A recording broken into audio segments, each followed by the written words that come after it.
Halos 20 taon na nakbebenta ang Apple ng Mac Pro, ang pinakamakapangyarihan at pinakamahal nilang desktop para sa mga profesional. Noong Marso, itinigil ng Apple ang paggawa at tinanggal ang modelo sa website nila.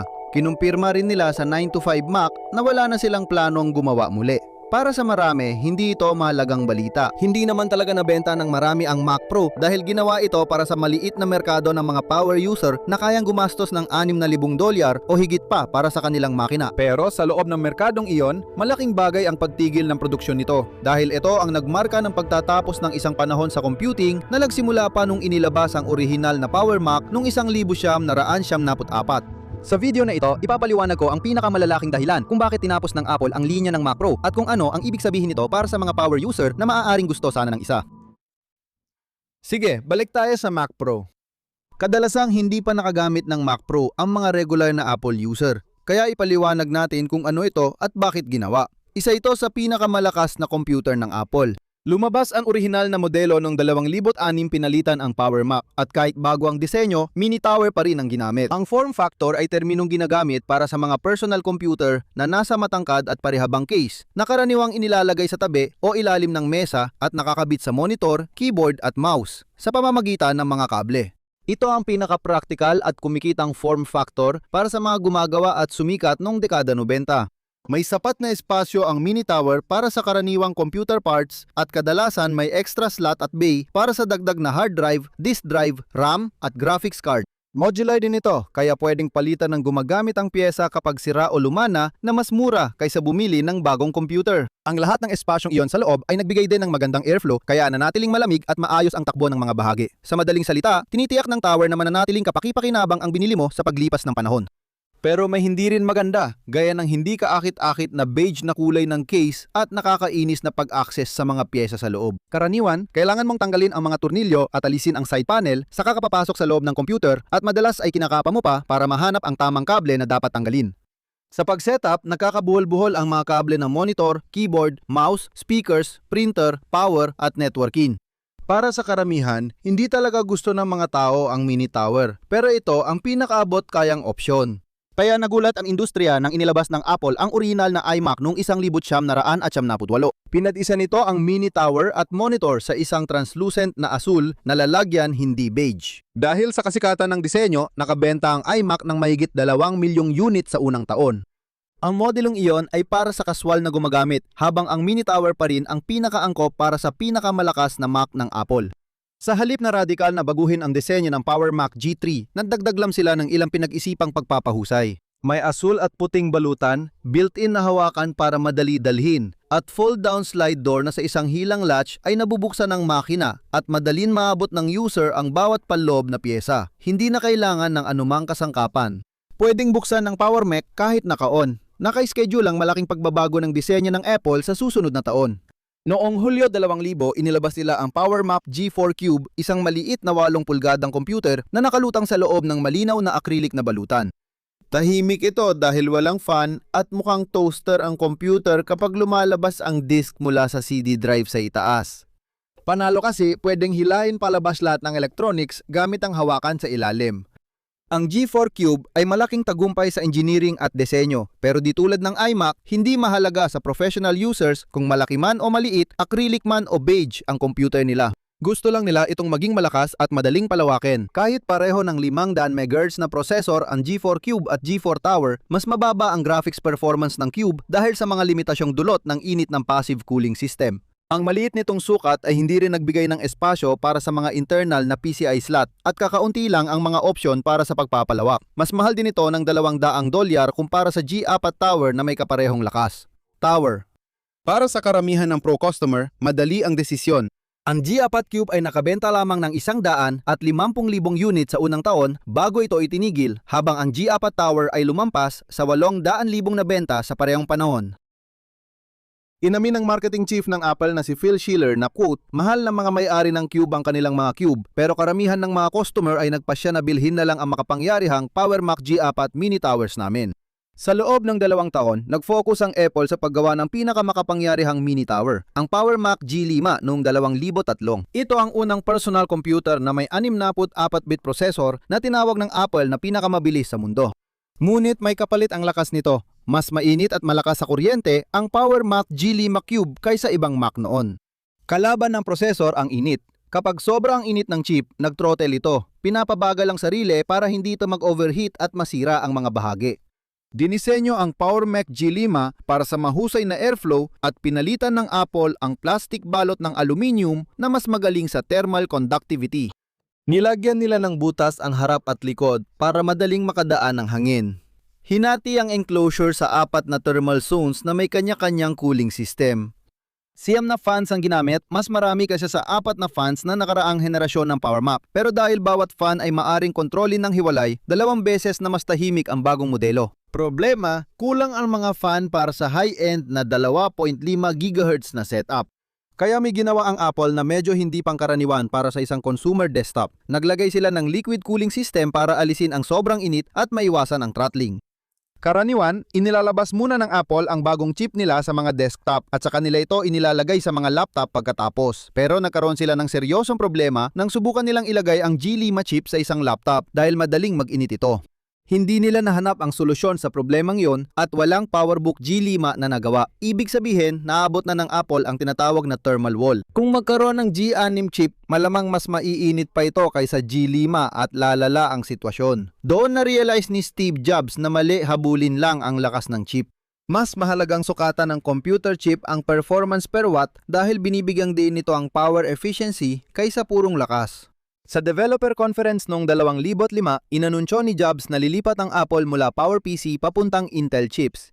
Sabi niya, CP, kapag tiningnan natin ang mga plano hanggang kalagitnaan ng 2006 at lampas, ito ang nakikita natin. Ang PowerPC ay nagbibigay sa atin ng mga 15 units ng performance kada watt. Pero ang roadmap ng Intel sa inaharap ay nagbibigay ng 70 units ng performance kada watt. Kaya ito ang nagsasabi sa atin kung ano ang kailangan nating gawin. Tinaya ng Apple na 18-24 na buwan ang paglipat ng 5 computer model sa Intel, pero natapos nila ito sa 7 buwan mula iMac noong Enero 2006 hanggang Mac Pro noong Agosto. Gustong-gusto ng mga customer ang bagong modelo. Paglipat mula PowerPC sa dual quad-core Intel Xeon processors, nalampasan ng Apple ang lumang performance benchmarks. Mas maganda ang airflow ng bagong disenyo, may 2 optical disk drive at 4 na hard drive by na mas madaling tanggalin at ikabit. Ito ang pinakamataas na antas ng Mac Pro na nagbigay ng lahat ng kailangan ng power user sa mas abot kayang presyo para sa high-end na setup. Naging problema na inilipat ng Apple ang atensyon mula Mac papuntang iPhone sa loob ng 1 taon. Noong 2007, tiwala ang Apple na ang iPhone ang magpapabago sa industriya ng teknolohiya at magiging susunod nilang malaking produkto. Inanunsyo ni Jobs ang pagpapalit ng pangalan mula Apple Computer sa Apple para ipakita ang mas malawak nilang produkto tulad ng music player at smartphone.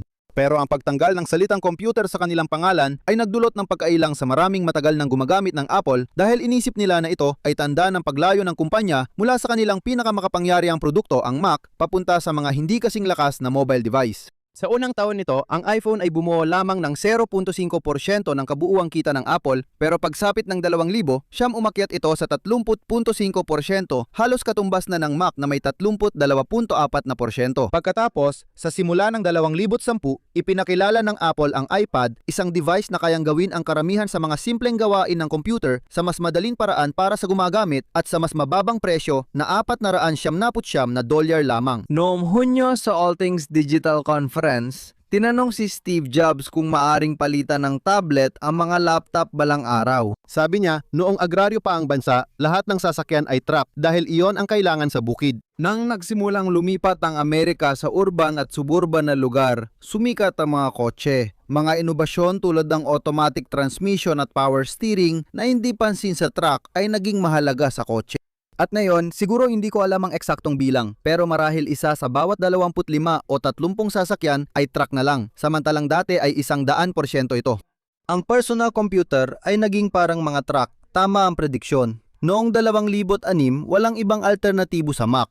Sikat ang mga iPad noon, pero ang kaya lang nilang gawin ay magpatugtog ng musika at video na nangangailangan ng Mac o PC para mag-download. Pero pagsapit ng 2010, mas marami nang nabebentang iPhone at iPad kaysa Mac, mga 4 na beses ang lamang.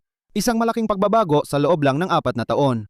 Unang binanggit ni Jobs ang post-PC era noong 2010 na panayam at sinabi niyang, "Gusto namin pag-usapan ang post-PC era, pero kapag nagsimula ito, maraming tao ang hindi komportable."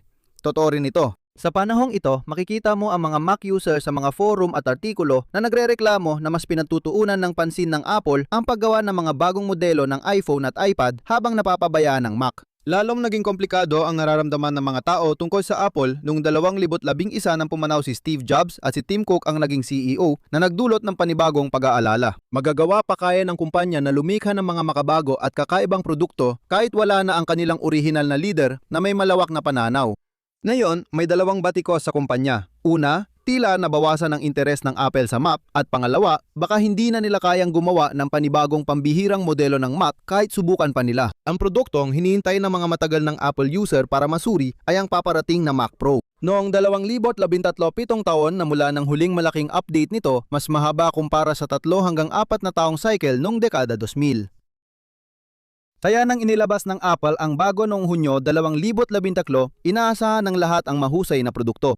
At sa unang tingin, mukhang nagawa nga nila. Ang bagong Mac Pro ay may pinakamatinding pagbabago ng disenyo sa kasaysayan nito. Isang maliit at makintab na itim na silindro, mga 10 pulgada ang taas, na nakabatay sa iisang sentral na thermal core, 2 workstation GPU, bagong Intel Xeon processor, mabilis na solid-state storage, at 6 na port na Thunderbolt 2.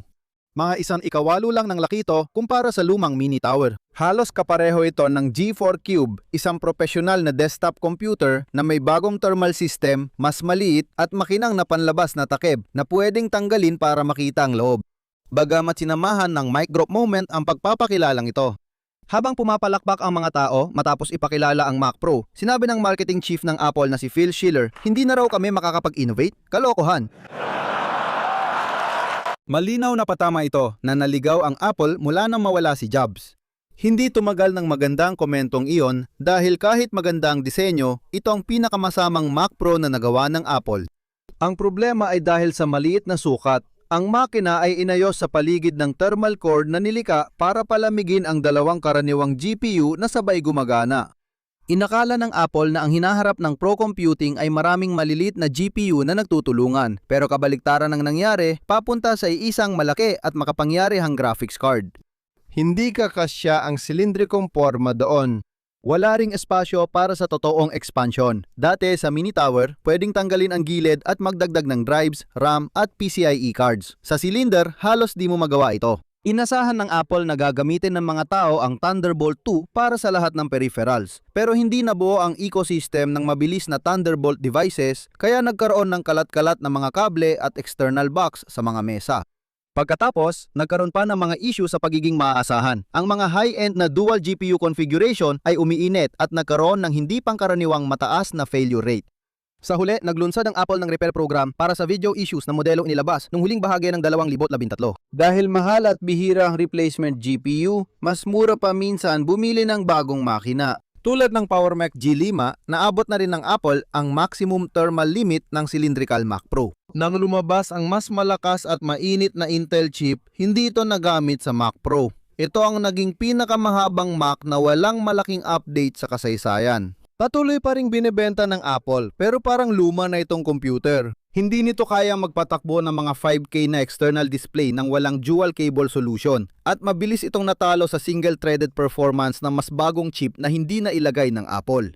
Nakapagdisenyo sila ng isang napakagandang makina na halos walang kakayahan para sa expansion na siya sanang pangunahing dahilan kung bakit ginawa ang Mac Pro sa simula pa lang. Lalong pinatibay ng pagkakamaling ito ng Apple ang mga puna ng Pro user. Makalipas ang 4 na taon, tinugunan din ng Apple ang issue. Noong Abril 2017, inimbitahan ng kumpanya ang 5 mamamahayag sa kanilang lab sa Cupertino para sa isang on-the-record na roundtable tungkol sa kalagayan ng kanilang Pro Max. Ang nagsalita para sa Apple ay sina Phil Schiller, software chief na si Craig Federighi at hardware VP na si John Ternus. Ang kanilang pahayag ay naging pampublikong pagamin ng kabiguan. Sinabi ni Schiller sa lahat na nire-rating nila ang Mac Pro na may bagong disenyong ginagawa, humingi ng paumanhin sa delay at inamin na naapektuhan ang Pro user sa kakulangan ng updates. Ayon kay Federighi, naipit kami ng sarili naming disenyo sa problemang thermal, isang bihirang pag-amin mula sa kumpanyang kadalasang ipinagtatanggol ang mga kontrobersyal nitong desisyon. Dahil 2 taon pa bago lumabas ang bagong Mac Pro, naglabas ang Apple ng iMac Pro bilang pansamantalang pamalit. Sa maraming aspeto, mas sulit ito kaysa sa cylindrical Mac Pro. Sa panimulang presyo na $5,000, ang iMac Pro ay may CPU na 35% na mas mabilis kaysa sa katumbas na Mac Pro at may isang graphics card setup na tumatakbo ng 65% na mas mabilis kaysa sa single card performance ng Mac Pro. Ang iMac Pro ay may updated na solid-state drives na doble ang bilis pero kulang pa rin sa expansion. Ang iMac Pro ay walang user-accessible na mga bahagi tulad ng Mac Pro, kaya kailangan bilhin ng mga customer ang lahat ng RAM at storage na kailangan nila sa oras ng pagbili, na sobra-sobra kung singilin ng Apple kumpara sa ibang mga kumpanya. Kahit mas maganda ang performance ng iMac Pro, hindi pa rin ito sapat para sa lahat ng pangangailangan ng power user. Nang dumating na ang bagong Mac Pro noong Hunyo 2019, napabuntong hininga ng ginhawa ang mga profesional saan man. Ito mismo ang makinang inaasahan nila. Binitiwan ng Apple ang cylindrical design at bumalik sa mini tower na may malaking aluminum case at bagong lattice pattern sa harap at likod, kaya 20% mas maganda ang airflow. Ginawang parte ng bagong steel frame ang mga hawakan at pwedeng tanggalin ng case, kaya't madaling ma-access ng user ang loob mula sa lahat ng panig. Malaki rin ang inimprove ng graphics nito dahil sa bagong MPX module system ng Apple na pinagsama ang power, video at data routing sa isang module na walang cable. Hindi lang ito pinadali ang pag-install ng GPU, kundi pinayagan din itong maging mas integrated ang mga ito sa sistema. Halimbawa, sa isang normal na PC, ang mga Thunderbolt port ay nasa motherboard, ang pangunahing bahagi kung saan nakakabit ang lahat, habang ang graphics card ay isang dagdag na inilalagay mo ng hiwalay at may sarili itong mas simpleng mga port na para lang sa video. Dahil hindi magkakakonekta ng tama ang dalawa, lalabas lang ang video ng graphics card mo sa sarili nitong mga port. Hindi ito pwedeng bumalik sa motherboard at lumabas sa Thunderbolt port. Gumawa ang Apple ng espesyal na connector para madala ang video signal mula graphics card pabalik sa computer, kaya makakalabas ng video ang Thunderbolt port ng motherboard. Dahil dito, lahat ng port, mapacard o likod ng makina ay gumagana bilang ganap na Thunderbolt port, hindi magkahiwalay na output. Nagpakilala rin ang MPX module system ng bagong paraan ng pagpapalamig ng graphics card. Dati, bawat isa ay may sariling fan, pero nagdagdag ang Apple ng malalaking heatsink sa bawat module na sumisipsip ng init mula sa mga card at ginagamit ang built-in na Mac Pro fan para palamigin, kaya nitong maglaman ng 4 na GPU na mas malamig at mas tahimik ang tunog. Mas malaki rin ang pag-unlad ng CPU kaysa sa dating modelo at iMac Pro. Tampok nito ang pinakabagong Cascade Lake Xeon processors ng Intel na pwedeng i-configure hanggang 28 cores kumpara sa 18 sa iMac Pro at 12 sa dating Mac Pro. Pero ang talagang namukod-tangi ay ang 6-channel memory controller nito na sumusuporta ng 12 RAM modules na tig 128 GB bawat isa na umaabot sa kabuuang 1.5 TB ng memorya. Malayo ang agwat nito kumpara sa 2 taong gulang na iMac Pro na may 4 lang na 64 GB memory slots, kaya hanggang 128 GB lang ang maximum.